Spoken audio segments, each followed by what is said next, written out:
Tamo, ngasidi khara nganbagum tawina. Hoi. Ngasidi isa sa kya nungaite. Kaidorage tamo? Kaisu tawde. Adudi tamo, ay ising laurugige.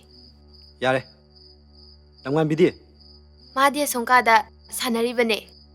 Ado, moy principal na ngasay haiba wado kamay tawnarage. Kaidorage tamo? O nasano pisi hagtana.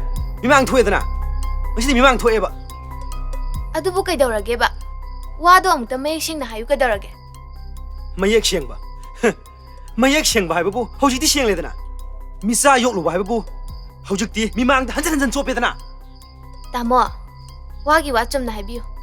Angang sina takragane nungai kiroye. Tage tasinu ne. Nangin nasano pisi hagtana. Aise hanjan mingda lala jedana.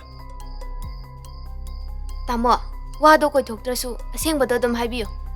Nasano pisi ne migi masado pure mokokto thugayore. Adubu mana tawge yauna di taramoidana. Maram amadi leifam thoe. Oh, kan khalu. Mama pa mathong khangdaba. Mathong khangdaba. Minai am sa yoklo dagi. Ngasidi chopedana. Kai watano da tamo. Ai angang dam ta hangjakhige. Lamnganbi! Lamnganbi! Nang sidam ta lawo. Ima.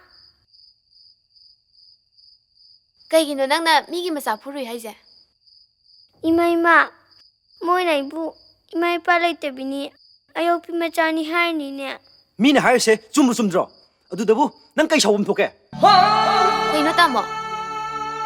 Lamnganbi sidi ekhoigi sana tabra. Kaigino tamo na nasa misa am nairisibo. Madi ibani ne hek masadi na tedana.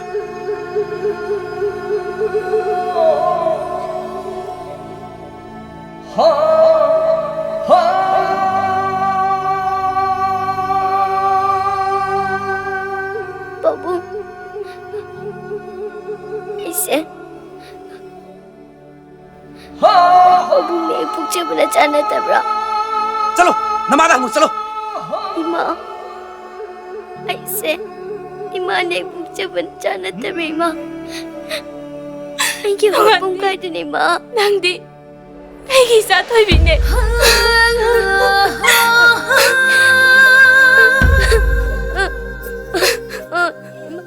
Lamnganbi.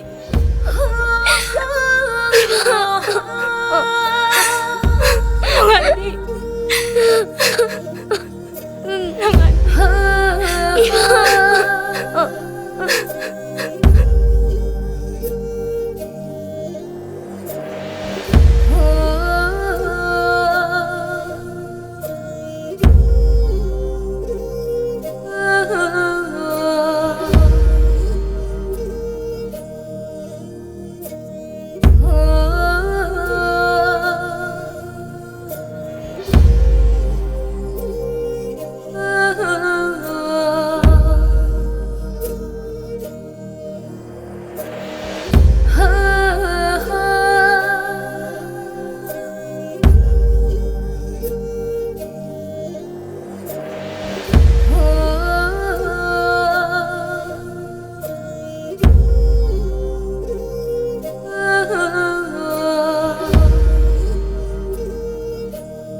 Ngai ko.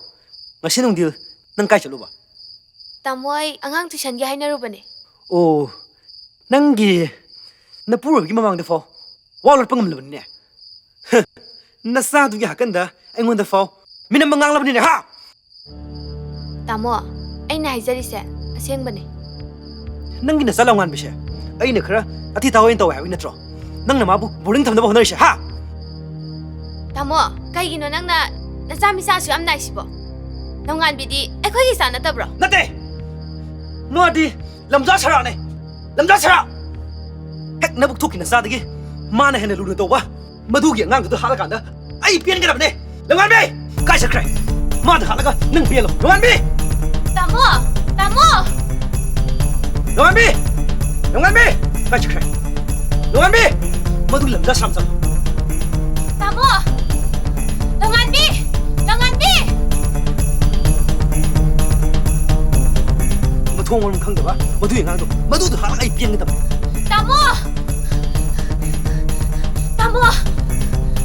Angang lem dai ba? Angang lem dai. angang lem ba ngan thoi di ngan thoi Kailangan kita so. Lamnganbi ubra Lamnganbi di Ay makalem na di. ha u de ba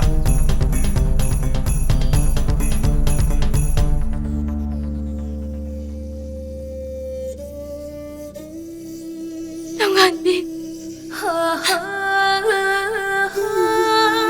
Imaya wari. Nang bukay na lang bagay.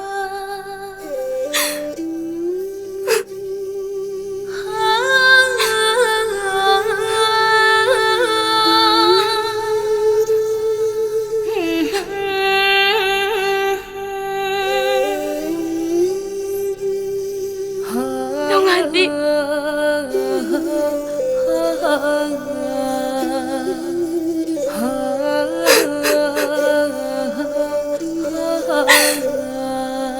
Lamnganbi.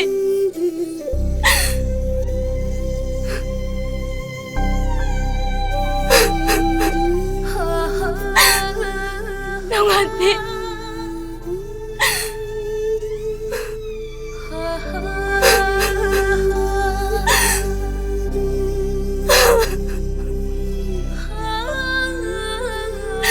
Nang kahit alay no, imayam na wari.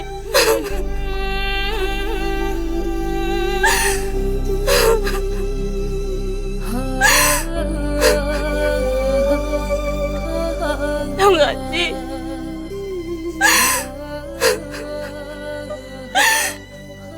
Nang imabuwaraw na po.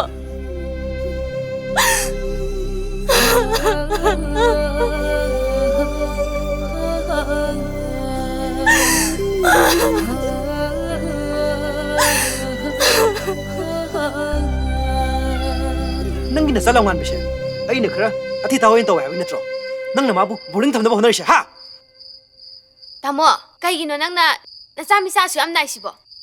Lamnganbi di akhoi gi sa na tabro.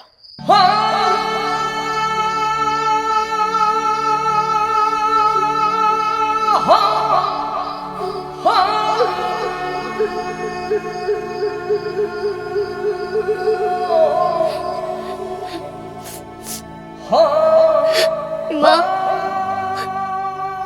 nacawaran ko. Sen, anong dinadya lagi ko, Ima?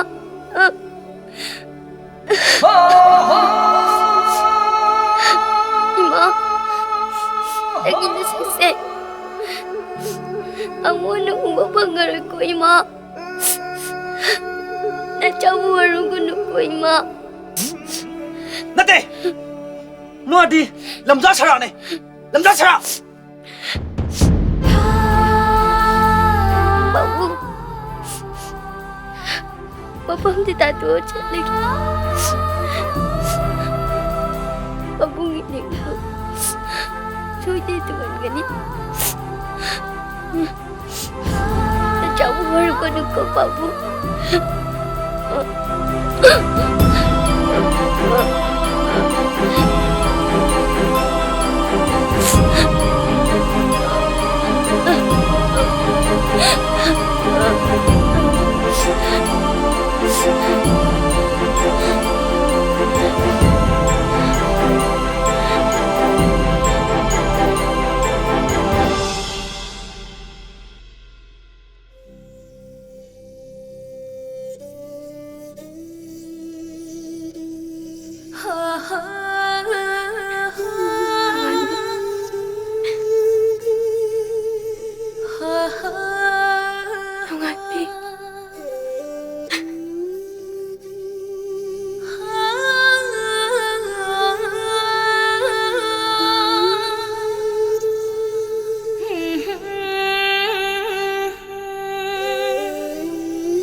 Ima, aise, ima ne pukcha bana janat hai ima.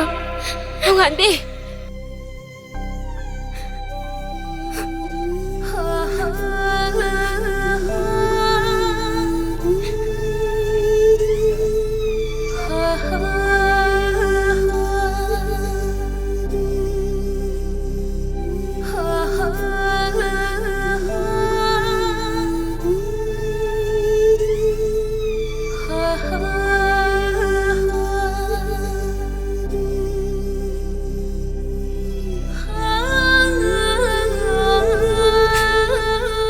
Lamnganbi.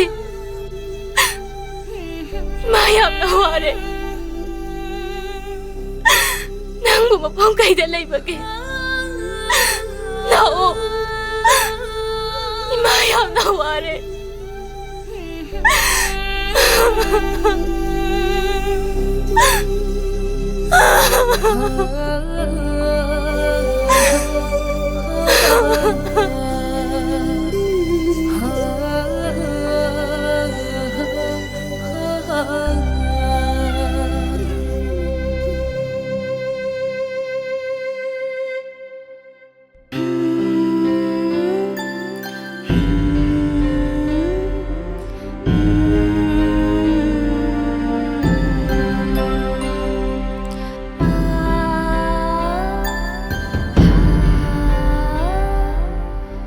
Madi, ibani na hek masadi na tiyan nga.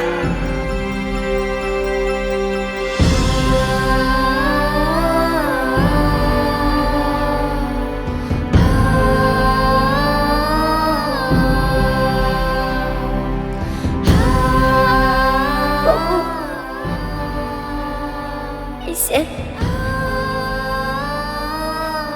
babu mere pukcha bana janat hai bra. Chalo, namada hum chalo.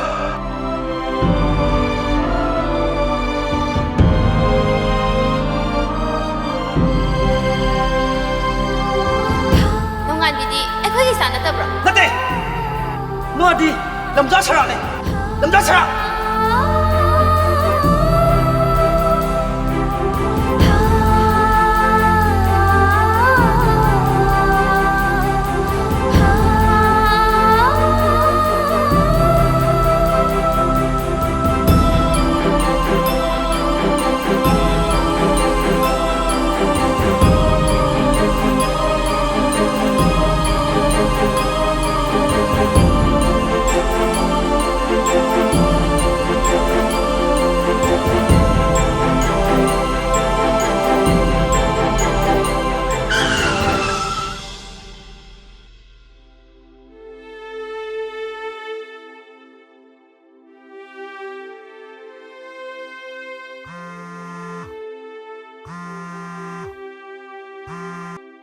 Hello.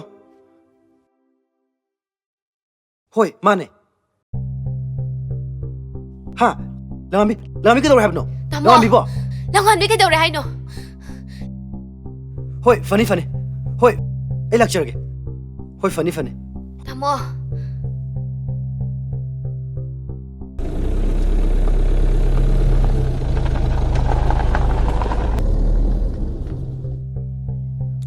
오자. 랭신비로. Ah, sir, angangbu. पाखꯠपिगनु अंगांगदो नखोय मेदामना इरुजा माइथा तौरिये Sir, aigi sadubu kaishu thoidokpa. करीमता तौदी अदुबु अंगांगदुना मतौ करमना थेंगलाबा हिंदुदा Sir, ay nga sidi, yaman nga magtre. Pikliba, karisu kangjadribi chaduda. Agi KHANTHAHOUDABA MEEKUP sina. Awaba, ningamdaba kya pikre.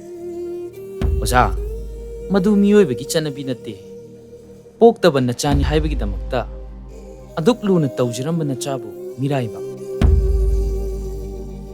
अपोक्प नकना पोक्तब नकना नचा लमगानबी नदी नहाकपो हेक पोक्चबा मपानी खल्लीदना Aina maram oiraga. Mama macha ani ki nushirba maribusu. Thadana morore. से हौख्रेदना तुंगदा अमुक हन थोक्तना होनारसे Linthoi नंगबो अंगांग दुबो लोइद्रिब्रो Loiredi puthoro dana.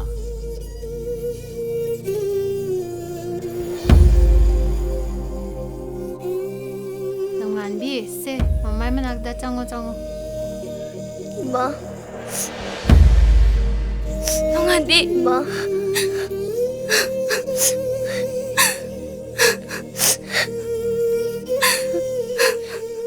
Babu, jauh je bawa orang ni, Babu. Lamnganbi. Pagi bima.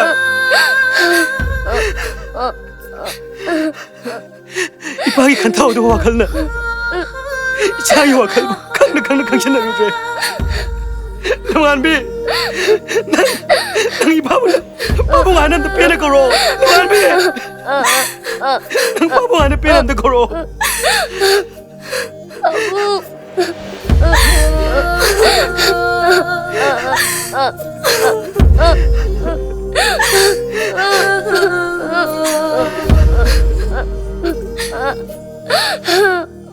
Ngasini, aigi pisigi manibu. Amukahan na sinabi bagi damagda. Mapokshi magi naman tuan sinsa. Karigi laman ton mano. Aikoy taibang miyoy bahay base. Amana amabu mateng pang nagadabani. Tonggi mirol gidamak. Jami chana indana. Makoy bulu na tawasi. Chap mana ba miying da yung nasi.